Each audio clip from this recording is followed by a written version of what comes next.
ছাত্র আন্দোলনের অন্যতম নেতা সার্জিস আলম হঠাৎ করে জুলাই শহীদ স্মৃতি ফাউন্ডেশনের দায়িত্ব থেকে সরে দাঁড়ানোর ঘোষণা দিয়েছেন। তার এমন সিদ্ধান্তে হতবাক জুলাই আন্দোলনের নেতাকর্মীরা। 22 জানুয়ারি নিজের ভেরিফাইড ফেসবুক পেজে তিনি এই ঘোষণা দেন। পোস্টে সার্জিস লিখেছেন, জুলাই শহীদ স্মৃতি ফাউন্ডেশনের সাধারণ সম্পাদকের দায়িত্বে আমি নেই। এই ফাউন্ডেশনের গতি ত্বরান্বিত করার জন্য ফাউন্ডেশনের গঠনতন্ত্র, কাঠামো ও কাজের প্রক্রিয়াতে পরিবর্তন আনা হয়েছে।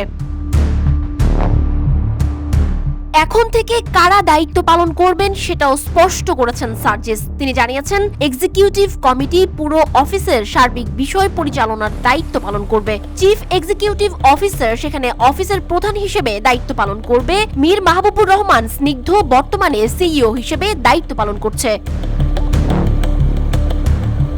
ফাউন্ডেশনের পলিসি নিয়ে সার্জিস ফেসবুকে জানিয়েছেন, গভর্নিং বডি ফাউন্ডেশনের পলিসি মেকিং এ কাজ করবে, যেখানে প্রধান উপদেষ্টা সহ 4 জন উপদেষ্টা রয়েছেন। সাধারণ সম্পাদক নামে কোনো পদ এখন নেই। ফাউন্ডেশনের দায়িত্ব পালনের বর্ণনা দিয়ে সার্জিস লিখেন, এই ফাউন্ডেশন প্রথম আর্থিক সহযোগিতা শুরু করে 1 অক্টোবর। অফিস চালু হয় 15 অক্টোবর থেকে। আমি সাধারণ সম্পাদক হিসেবে দায়িত্ব গ্রহণ করেছি 21 অক্টোবর। 31 ডিসেম্বর পর্যন্ত প্রায় 2 মাস 10 দিন আমি দায়িত্ব পালন করি। এরপর আমি দায়িত্ব থেকে সরে আসি। ফাইনালি আমার সাইনিং অথরিটি 7 জানুয়ারি হস্তান্তর হয় এবং অফিসিয়ালি আমার দায়িত্ব শেষ করি।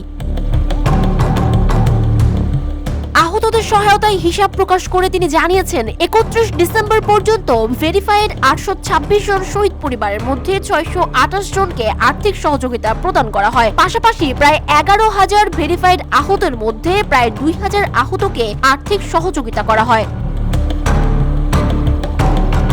হঠাৎ কেন দায়িত্ব ছাড়ছেন এই প্রসঙ্গে সার্জিস লিখেছেন, যতদিন পর্যন্ত আমি আমার সর্বোচ্চ সময় ফাউন্ডেশনে দিতে পেরেছি ততদিন আমি দায়িত্ব পালন করেছি। যখন মনে হয়েছে এখন থেকে ফাউন্ডেশনের প্রয়োজনীয় সময় দেওয়া আমার জন্য সম্ভব হবে না, তখন আমি দায়িত্ব থেকে সরে এসেছি।